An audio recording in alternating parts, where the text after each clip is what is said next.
Two. Hello, everyone. My name is Gary Gomes. I'm here to talk to you about Vedic astrology in particular and what the planetary placements this week mean for you and for the world. It's a really exciting time in astrology. There's a new moon in Vedic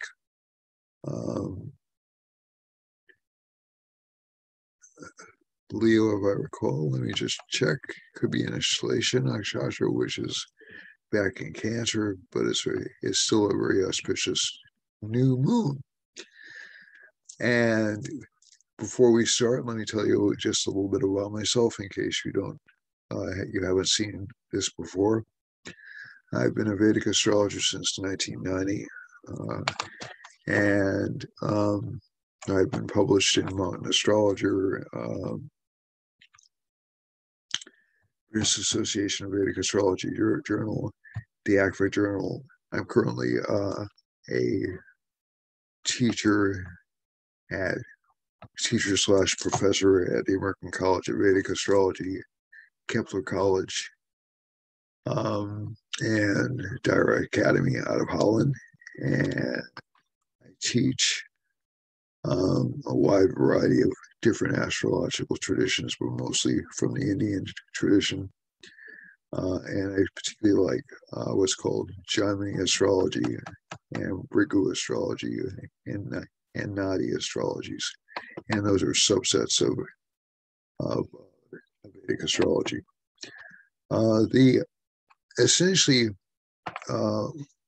I also want to mention something just in passing, although it's an important event. B.V. Raman, who is a great astrologer, really are responsible in many ways for the resurgence in interest in Vedic astrology in the West. Is his 109th birthday. He's passed on, but he was a critical figure. His family is really a very well established family. He has sons and a daughter who have followed on with his family tradition. And he also established a magazine called the Astrological Magazine, which is a highly respected astrological magazine in India and around the world. And as a matter of fact, he's been involved with several famous historical figures. There are rumors that Hitler actually asked him to look at his chart, and he told Hitler that he would not stay in power for very much longer. And he had a fantastic record of predictions. So it's sort of an honor to be associated. Everybody who's connected with Vedic astrology in the United States, in India, around the world, owes either a direct debt to Dr. Raman, and he's an extremely venerated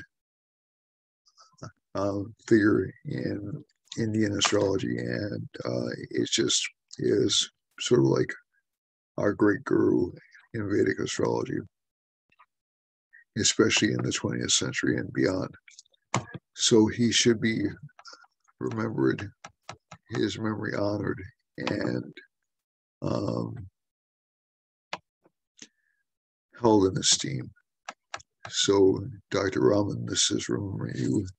Namaskar to the great guru of Vedic astrology. And this is not lessening other gurus' contributions, but he's really considered to be one of the top people in the field. So this is just a way of remembering him and honoring him as his 109th birthday comes upon us. The other thing I'd like to mention is, and by the way, if you do like what I'm doing, even if you don't like it, please comment. Please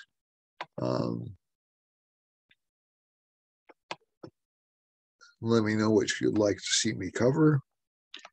But I'll be doing these shows also. I'll be looking at I do teach, I do readings. You can reach me at 508-525-0001 to make an appointment for a reading or to make an appointment to be a student. And I think one of the things I'll be focusing on over the next year is I'm finally focusing on writing. I'm finally focusing on trying to get a book I've been promising people or threatening people with for about 30 years now, close to 30 years, about 25 years, because people were telling me I should write a book when I was doing astrology about 5 or 6 years in. And it's been one of those things where I can look at a variety of blames, a variety of reasons why I haven't done it, most of which were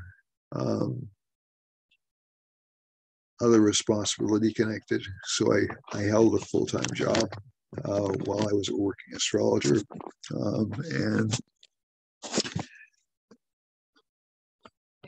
I held a full-time job while I was a working astrologer, not because,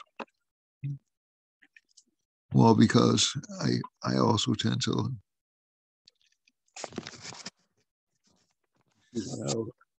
I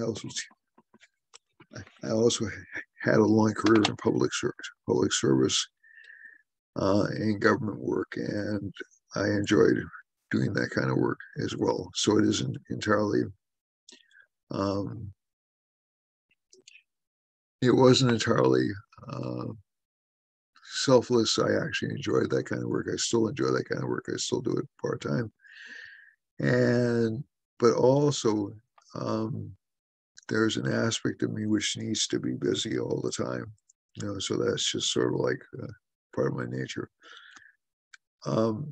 As I go on with these videos, I am going to be inviting more people on to do these videos with me.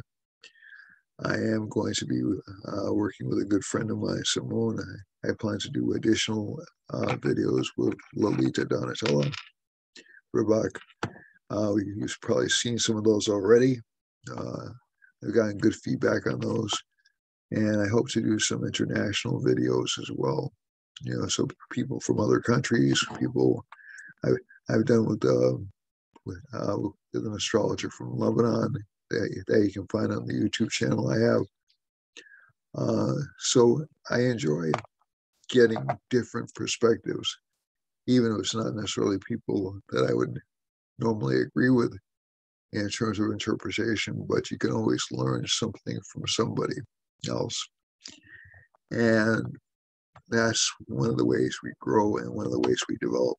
So I'll also be putting some time, and I know I've been threatening this for months, but this probably won't be until early next year, but some time into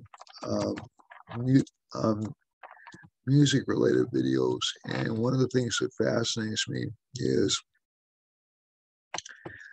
number one, the history of musical evolution. So how essentially both popular and jazz and classical traditions have evolved. But also, I like to look.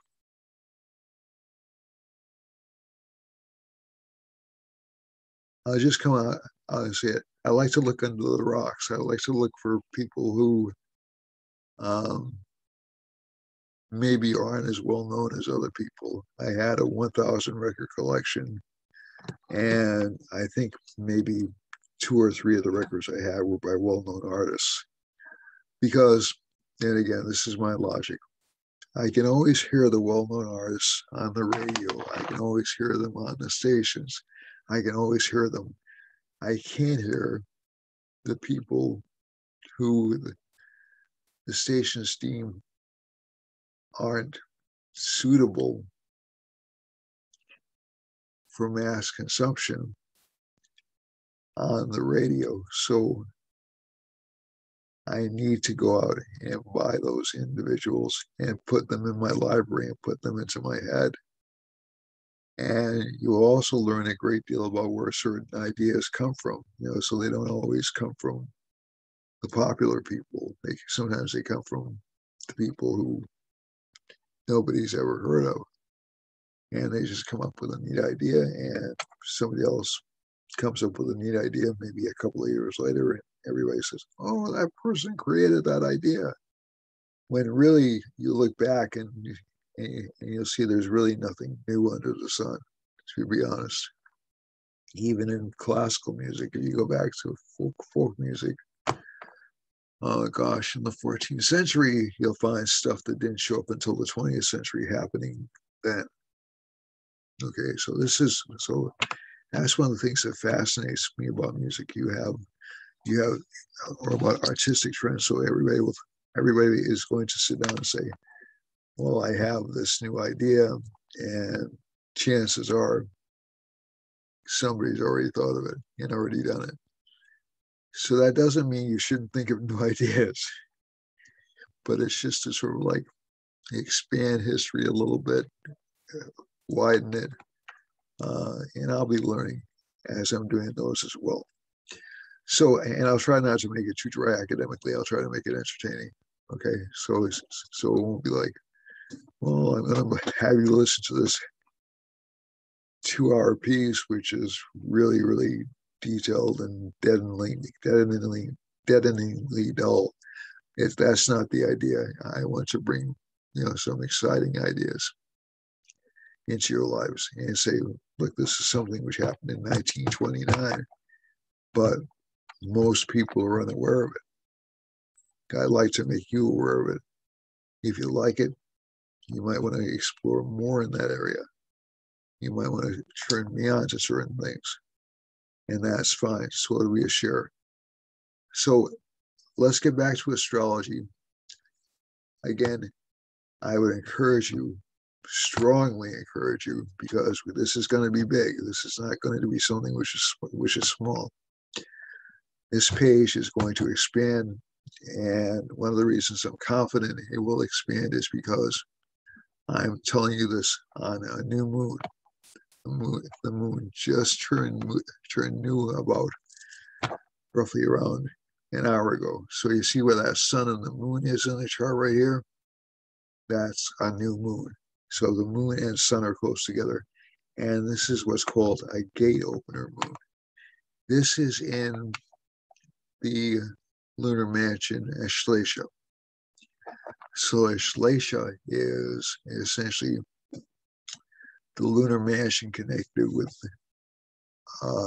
hidden secrets, hidden knowledge.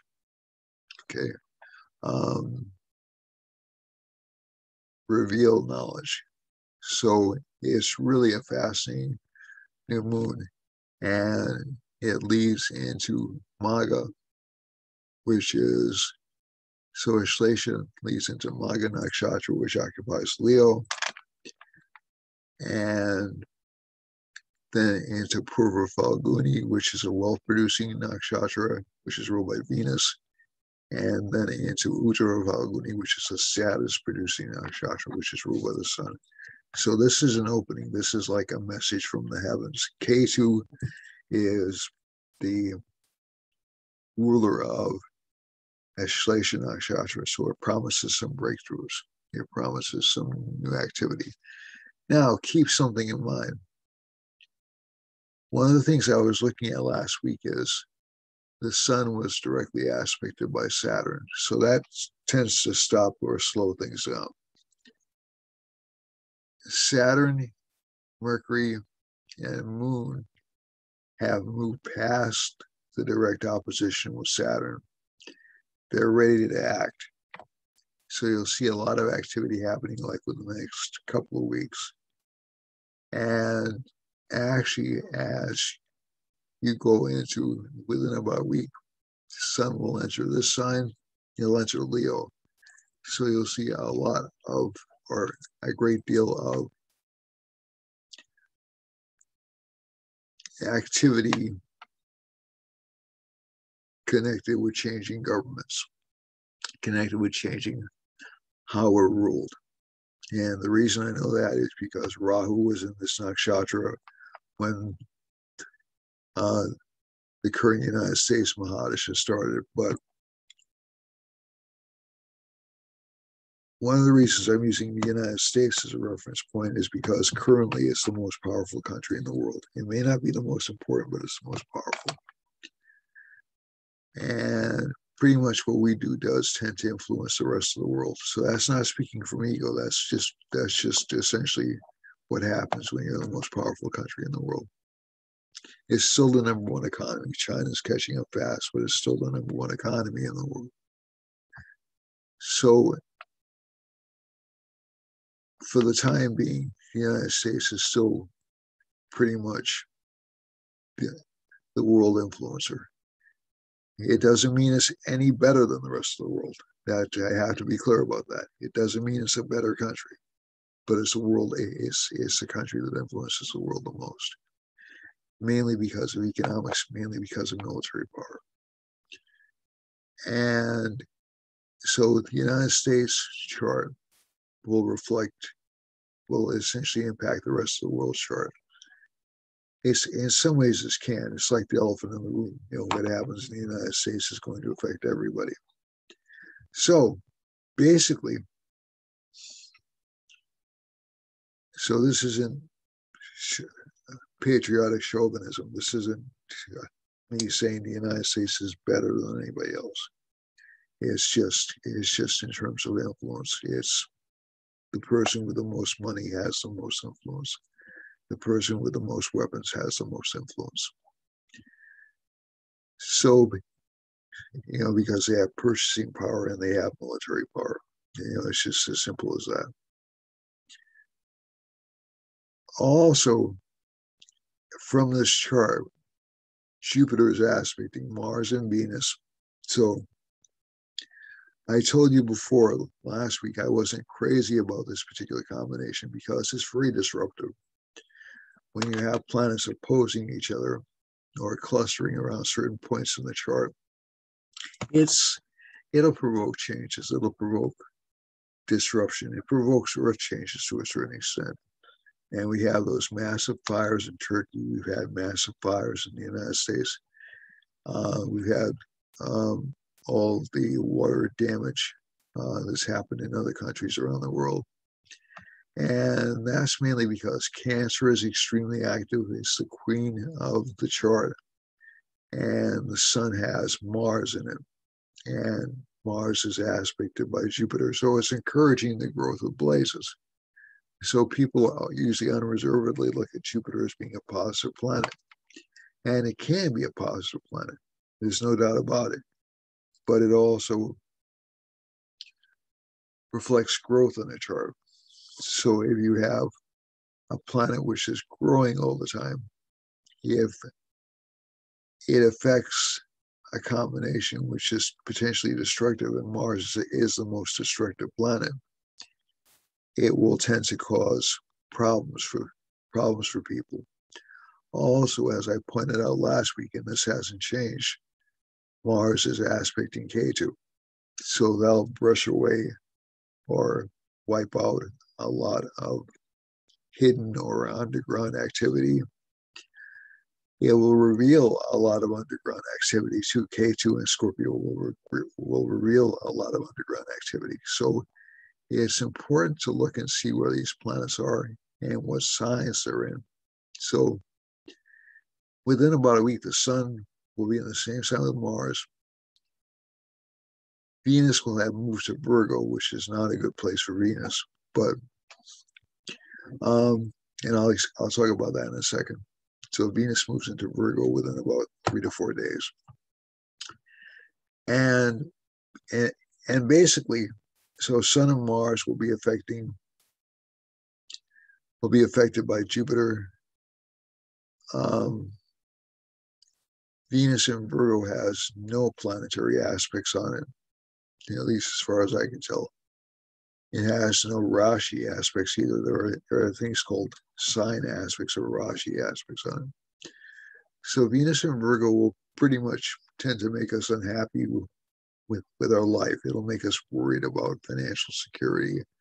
It'll make us worried about relationships. So over the next 4 to 5 days, do the nicest possible things you can for your spouse or your relationship partner because it'll pay off in the long run. So you'll go through a pretty rough patch with Venus and Virgo and people being very critical of you for the next month or so. But Venus and Virgo also, from what I've seen, tends to produce very beautiful people, very hard to please people. It'll also produce gifts of things like jewelry. It'll also make us more materially um, conscious. So essentially, you'll see. I would tend to say you'll see during this transit more concern about stocks, more concerns about disease and illness and sanitary conditions. Which is no big surprise, right? Considering what's going on right now. And within about a month's time, a lot of that will calm down a great deal. The sign mostly connected with relationships is Libra. So Libra has been undergoing intense pressure for the past few months because Saturn is aspecting Libra right now. So Saturn casts a 10-sign aspect in the chart. It's also aspecting Sun, which can affect our self-confidence. So that's not necessarily good. And the Sun-Mercury conjunction, as I said last week, people's memories fail. They'll start to be uncommunicative, or they'll start to have hearing issues, or they'll start to have memory issues. Now that's going to slowly but surely go away. Now Sun and Mercury are about 7 degrees apart, still not far enough apart for combustion to be gone. Combustion is when the sun's too close to another planet. And the moon, by the way, isn't really, even though the chart says it is, it's really not affected by combustion. It's sort of like makes us a little bit insecure. But basically, overall, this is a time for, if a person wants to seek fame, it's a good time to seek fame. If a person wants to, and another good time for seeking fame is in mid-September. Okay. But for seeking money, it's going to be a good time for seeking money over the next few weeks. And it's also going to be a good time for aspiring for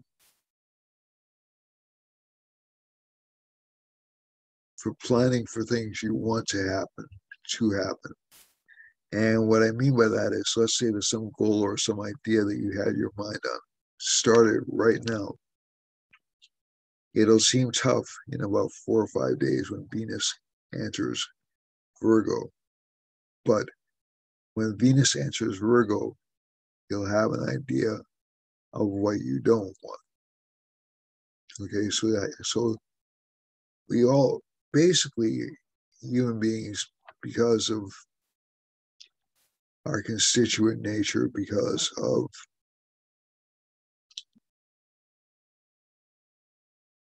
the fact that we're bred to survive, we tend to be a little bit inherently acquisitive. So that doesn't mean that people go out and buy whatever they want. Some people are perfectly happy not having a lot and perfectly happy with what they have. But there's an acquisitive streak to human nature, which is tough to deny.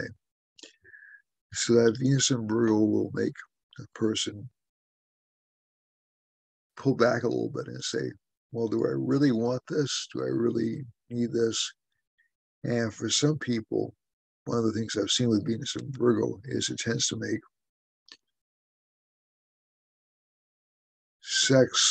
sexual attraction a more important aspect of attraction than long-term compatibility. So it's careful It's a time to be careful dating. The Mars and Venus combination hasn't been bad, but that's kind of a sexual activity. But Venus in Virgo is actually kind of a bear, and it's very difficult to please people when Venus is in Virgo. The other thing, and it'll be expensive for some rising signs, which we'll go over in a few minutes. The other thing is governments will still continue to have problems. They'll still continue to have demonstrations. Like I said, this summer is not really a calm summer. So if we don't have public demonstrations, we'll have catastrophes or upsets. So this is not, but again, it's a really good time over the next month to focus on what you really want. Okay, focus on what you really, really, really desire, and say your goals towards that thing. And Venus will be a little bit weak, so it'll mean you'll be hopping back and forth between what you want and what you think you want. But that's good. So when Venus enters Libra in about 3 to 4 weeks' time, you'll have a more balanced or more cooperative arrangement. Plus, Venus in Virgo, again, Venus is a benefic planet. When Venus is in Virgo around September 17th, I'm sorry, a little bit earlier than that, in September, Jupiter will enter Capricorn. But again, remember, Jupiter in Capricorn and Venus in Virgo, even though they're both debilitated, they are both benefics. So debilitated benefics tend to be pretty good overall. They tend to make us less optimistic, but they also tend not to be cruel. Okay. So, and also, yeah, Jupiter in the same sign with Saturn will help out Saturn. Jupiter in Capricorn will aspect Venus in Virgo, so that'll help out Venus. So, especially after around the middle of September, you should expect a relatively, or even a little bit earlier, you should expect a relatively good month, but you'll probably see a lot of panic in the stock markets and a lot of panic in healthcare areas. You're starting to see that already, as a matter of fact, because we're starting to see governmental control seeping in a little bit in terms of the fear over the COVID D strain. And in terms of absolute deaths, COVID D hasn't caused nearly as many deaths as the earlier strains. So that's one thing that's, especially if the person's been vaccinated. So again, like I said, it's sort of like there are side effects to vaccinations. I know that, but again, it's something I would risk just because the consequences from getting COVID are a little bit worse than the consequences you get from taking the vaccines. That's just my read. I'm not a medical authority, nor do I pretend to be one, nor am I giving medical advice. Okay. But looking at the chart over the next 3 months, it'll be kind of a panicky time because there'll be worries that this new strain is taking over, and you'll start to see more cures and more vaccines coming out around mid-December of this year. So, what does the chart mean for the world as a whole? Well, Rahu's still in Taurus, so we're going to be focusing a lot. Stock market growth should continue. There'll be some stutters in August, for about 3 to 4 weeks in August. And you'll see some slowing growth in September because of Jupiter going to the sign. But also, pretty much you'll start to see the economy starting to improve a lot over the next 3 months. It's started to improve already.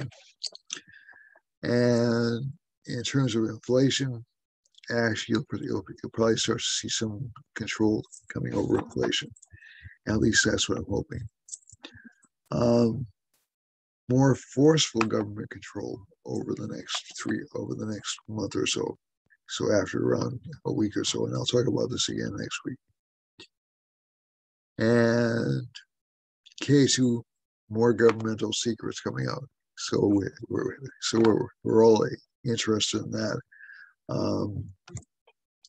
And I think one of the things that I told people when I was doing an analysis of the last election was we had lies on both sides. And you'll start to see some of the lies from both sides coming out over the next few weeks because of Mars aspect in K2. And make no mistake about it, the country is going to be bitter for at least another year. I may even be optimistic about that. But I've seen periods where the country has been bitter for a few years. It's not so. For those of you who were around the 1970s, you have no clue what I'm talking about. So between 1968 and 1978,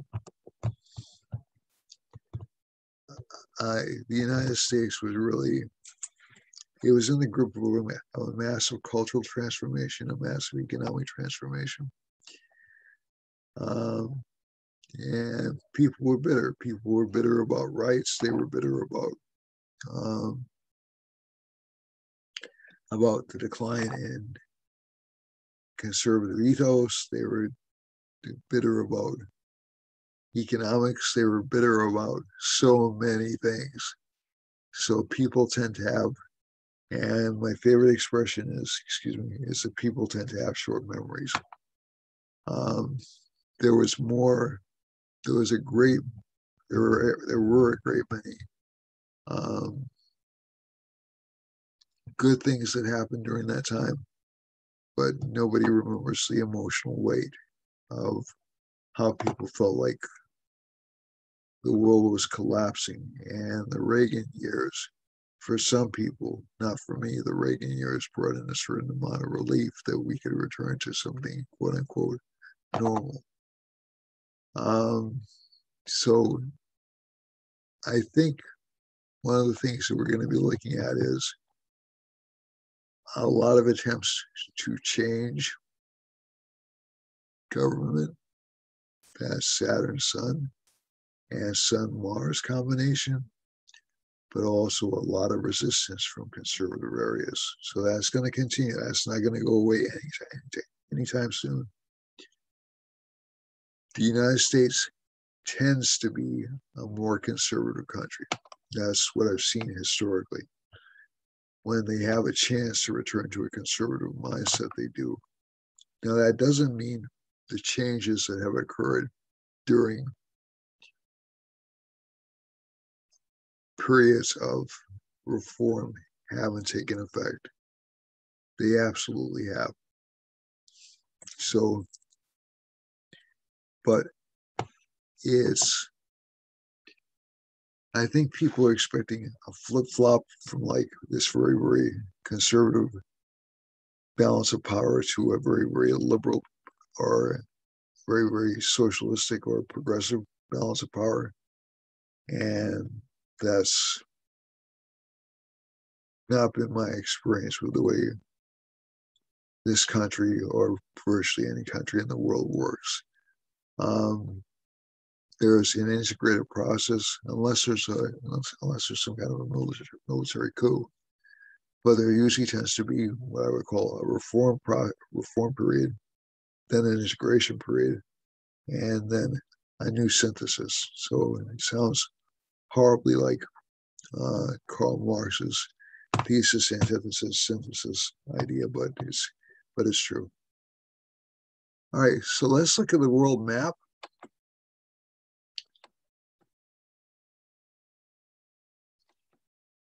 So where are we expecting the biggest changes? So we have, again, some potential for some really bad storms in the Pacific, close to Hawaii, maybe some problems, economic problems in Hawaii. We have a Mars Rahu line and Jupiter line intersecting in the middle of the Pacific Ocean, not really next to any significant landmass, it's not next to any continental landmass. And we have a Venus line going through California.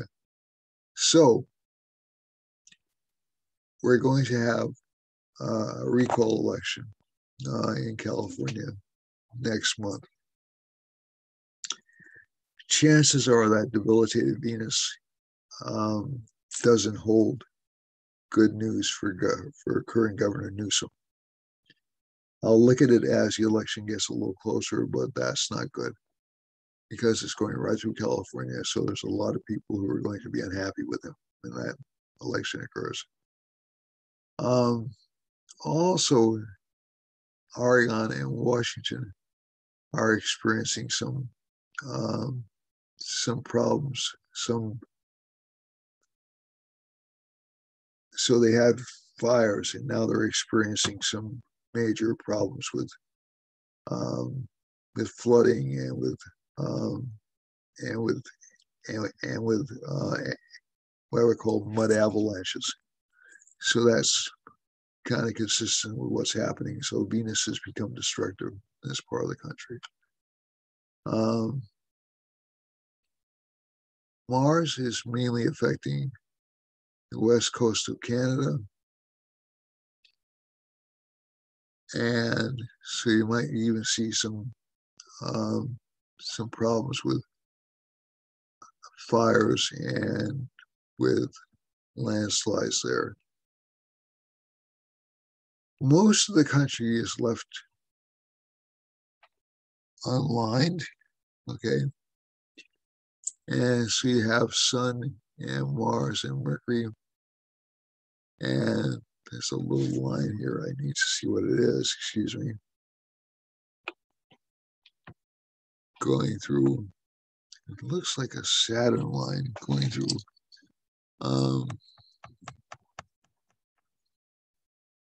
Nova Scotia. But so it looks like the Infrastructure Act is going to pass Congress. So they reached some compromise on that. It's going to go through the Senate.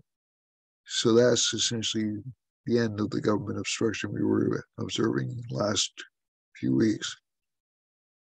And Washington will be semi-peaceful for a little while. The other thing is you have a Saturn line running right through Brazil, Northern South America, and Argentina, Venezuela. So that doesn't look good for the economies of those countries. You'll have some suppressive government activities occurring in Brazil and through Paraguay and Uruguay. And you'll also have communications problems occurring in Brazil throughout most of Brazil. Rahu and Mars tend to intersect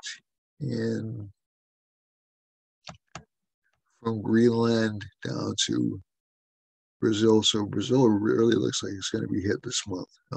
There are a lot of lines going through Brazil. So there'll be a lot of panic towards the major cities in Brazil, like Rio de Janeiro is close to Rio de Janeiro where this Rahu line is intersecting.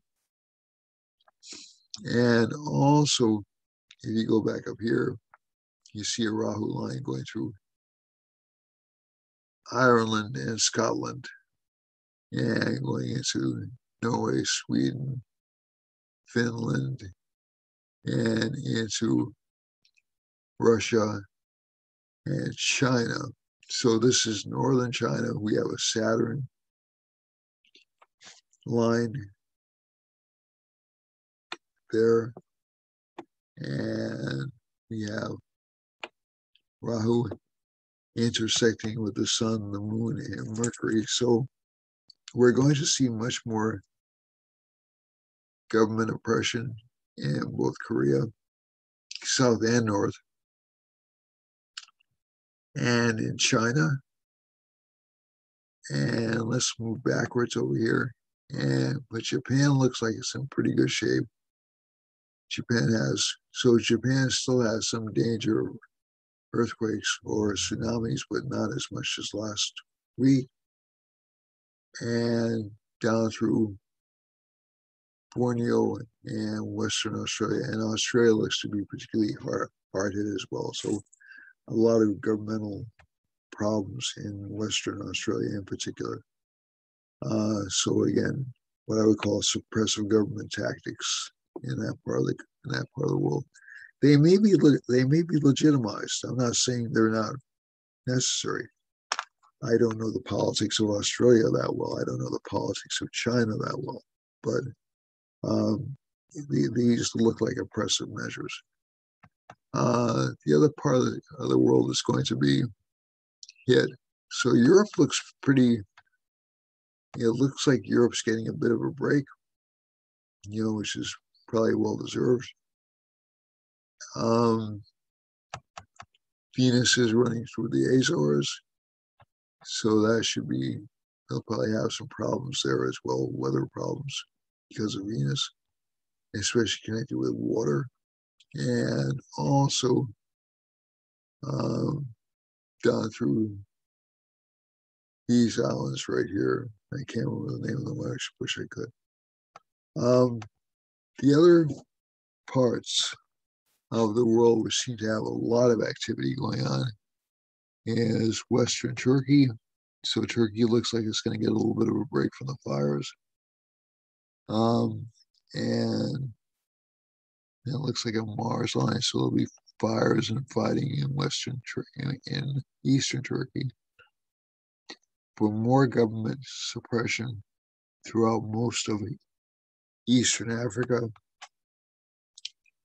and maybe even threats of rebellion in places like Saudi Arabia, Iran, up through Russia. So this will be fascinating because the other one thing I want to mention is Puerto Rico has a Saturn line going right next to it, so that's not a good sign. So they can expect some fairly bad weather and maybe even some governmental problems. But the place which seems to be hardest hit to me right now is really all the way from South Africa through through Sudan, through Saudi Arabia, through Iran, and even into Pakistan. Now, India is getting a little bit of a break. They're still dealing with a large COVID outbreak, second largest in the world after the United States, if you look at the stats. And I think, though, you're going to see the United States calm down a little bit. The general temperature in the United States is going to be, I'm trying to think of a good way to put it. Cautious, probably unduly cautious, but cautious.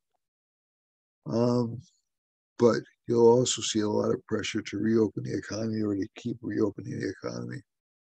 And also England and Ireland will be going through some kind of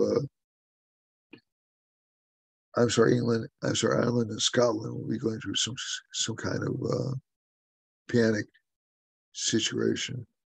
But these countries over here, like this patch, like right here, is ridiculously busy. So I wouldn't be surprised to see local conflicts break out here, or even attempts to overthrow governments break out over here. I'd expect to see something similar in Brazil, but Brazil's a more stable country overall than these countries are. So that's what the world looks like. Now we're going to go on to your individual horoscopes. Hopefully, I left a little bit more time for myself than I did last week. So we have, let me get my face out of there. I'll move it around a little bit. So I'm using a very simple astrological chart. Yeah, let me just see now. August 8th.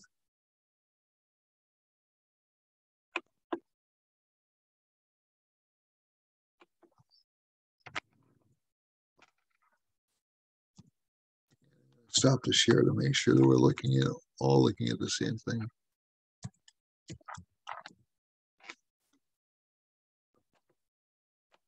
Because what I'm seeing isn't always what you're seeing. So let me do this and stop sharing.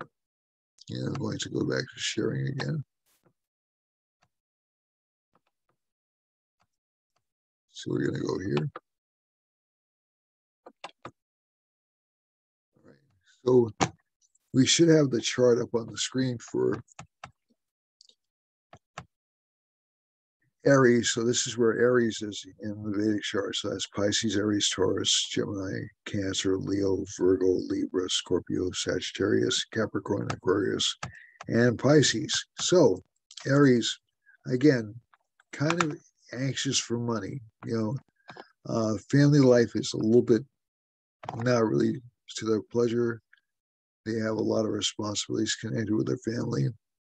And there's a little bit of conflict with their kids, although they do love their children.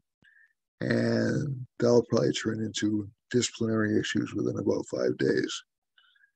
But also, there'll be some disappointment in relationship life for this sign, just because of Venus answering this sign right now within the next 5 days or so.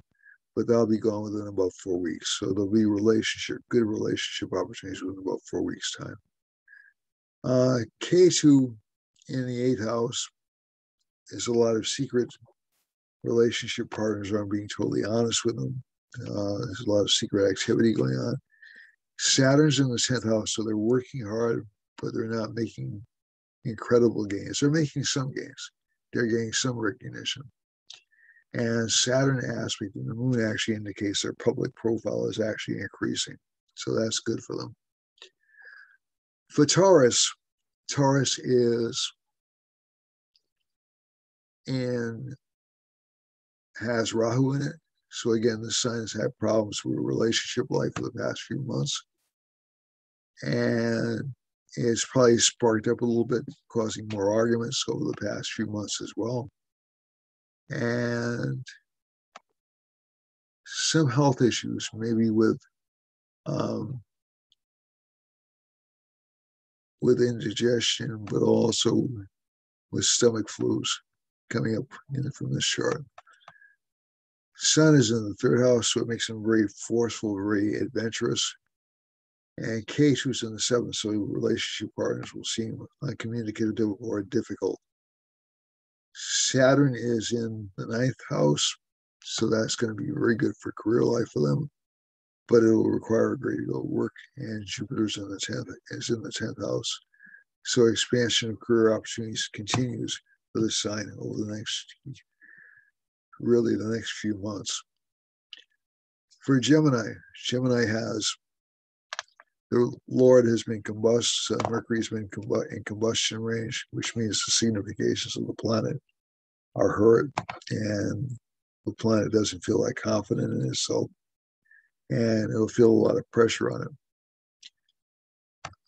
But it does indicate a new beginning for them financially. It indicates new activity for them financially. And Mars and Venus in the 3rd house indicate a lot of courage to go after what they want, especially romantically. Venus will give them romantic aspirations, but they'll be a little bit disappointing next month. That'll pass within about a month's time, and they'll find satisfying relationship or romantic partners within about a month's time.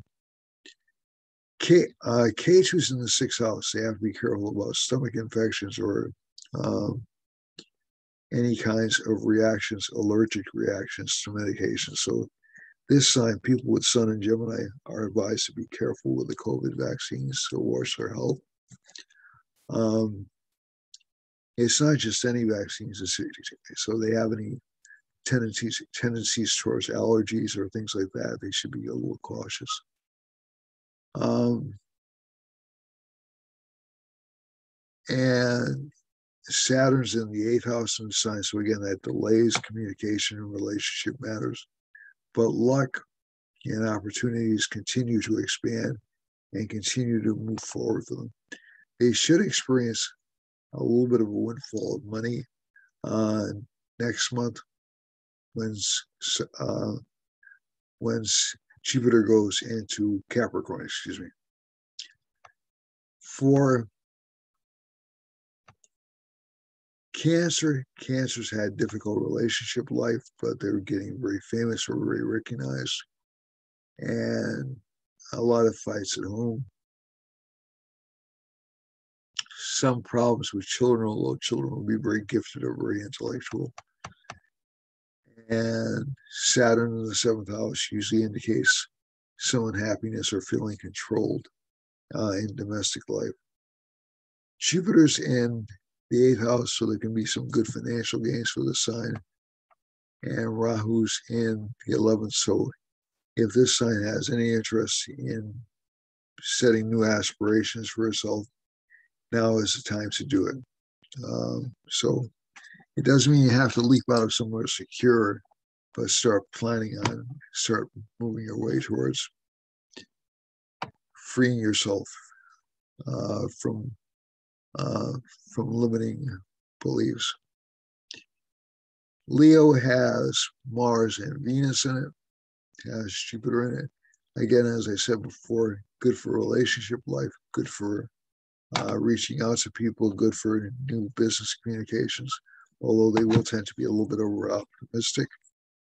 And Saturn's in the sixth, so they have to be careful of their health as well. Saturn in the sixth house can give stomach issues or problems with elimination. K2's in the fourth house, so again, home life isn't necessarily that pleasant, and I don't think very many signs have good home lives lately. But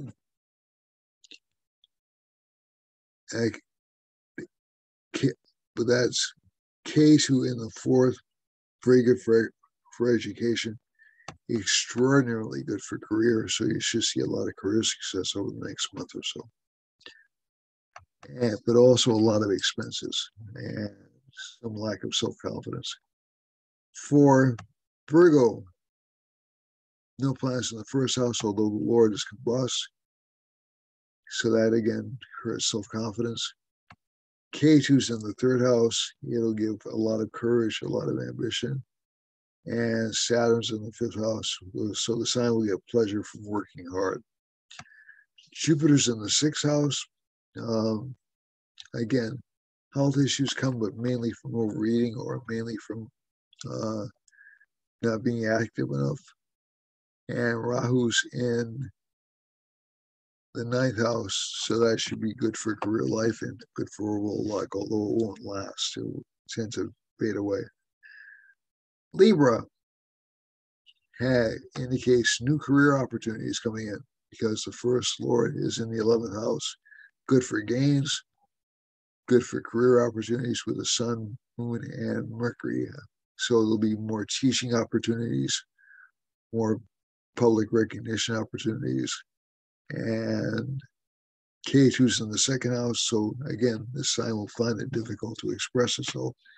It may start experiencing some minor hearing problems. Saturn is in the fourth house. So again, a lot of responsibilities connected with home. Jupiter's in the fifth. A lot of merit connected with past life credit. A lot of emphasis on what I would call musical past or learning about music or learning about creative arts. No planets in the seventh house except Mars, the Lord of the seventh, is located in the 11th, which indicates financial gains for the sign from a spouse or relationship or any kind of business partnership. And Rahu's in the eighth, so there's kind of an obsession with occult or mystical things. So this is not a bad combination, very good for career, but a little bit tough for communications with partners close to you. Scorpio has Ketu and Rahu in the first and seventh house, respectively. So that indicates a feeling of being lost for Scorpio. And Rahu will give partners which are a little bit dishonest or a little bit greedy. Jupiter, however, is in the fourth house, so that'll give it moral weight. It'll give it, and Saturn's in the third house. It makes it unafraid to take chances. With the Sun, Moon, and Mercury in the ninth house in Cancer, this is actually good for career success and career elevation. And Mars and Venus in the 11th house indicate it's very good for career life and personal aspirations, but also it'll probably damage children a little bit. So getting on to Sagittarius, Sagittarius has Saturn in the second house. Again, slow financial growth, but if you're patient, you'll achieve it. And you'll actually probably come into some more money in mid-September. Career life will probably be a little bit boring or dull or dissatisfying, though, within about 4 or 5 days. Jupiter's in the third house, so there's a strong desire to connect with other people and to travel for the sign. It's sort of like one of the natural tendencies of Sagittarius, but it's very strong this month. Finally, looking back over here, 1, 2, 3, 4, Rahu's in the sixth house, easy to overcome enemies, easy to overcome foes or adversaries. And the Sun, Moon, and Mercury are in the eighth house in this chart. So this will give some confidence problems and some major communications issues with relationship partners. The ninth house has Mars and Venus in it. Venus isn't necessarily a good planet for the sign, but Mars is. So this will give more financial progress and more ability to overcome enemies. Capricorn has Saturn in the first house. It's what's called an emperor or head of a city or village combination. And this combination, along with Jupiter in the second house, will make it easy for people with political aspirations to convince individuals to vote for them. For Rahu is in the fifth house, so it'll give some difficulty with kids. Relationship partners will change, or potential for relationship partners will change within a few days in this sign, within about 4 days and 8 days. So there'll be new relationship partners or new opportunities for relationships. Mars and Venus are in the eighth house, so you have to be careful about what kind of relationships you get involved with right now anyway. And Virgo has no planets in it, but you'll have Venus in Virgo, so it'll be very easy to get upset or irritated with work life and with bosses. Moving on to Aquarius, Jupiter in the first house, usually a good combination. This sign gets very small when Jupiter's in the first house. Mars, Venus, relationship partners will ultimately be loving and difficult to deal with. And Rahu's in the fourth, so again, some dissatisfaction with home living. Ketu's in the 10th, some lack of recognition in career life, but that'll change within about 2 months. And sixth house has Sun, Mercury, and Moon in it, so you have to be careful about health issues. Finally, Pisces. Pisces has Rahu in it. It has Rahu in Taurus, good for material gain. Sun, Mercury, Moon in the fifth house, good for children. Mars and Venus, some fighting or disputing with a relationship partner. K2's in the ninth house, so critical or difficult to deal with bosses. And finally, Saturn sits in the 11th house, so limited friends and don't take advice from friends. And Jupiter's in the 12th house, giving some good financial rescues at the last minute. So that's the chart for this week. I was on Saptarishi Astrology last week, which is a special website, special podcast out of India. I'd encourage you to look it up. I'll also be on Saptarishi Astrology October 2nd. I'll be doing continuous shows over the next few days, hopefully with a higher energy level than I'm showing right now. And that'll be it for me for this week. In the meanwhile, call me if you'd like readings. I'm very easy to access.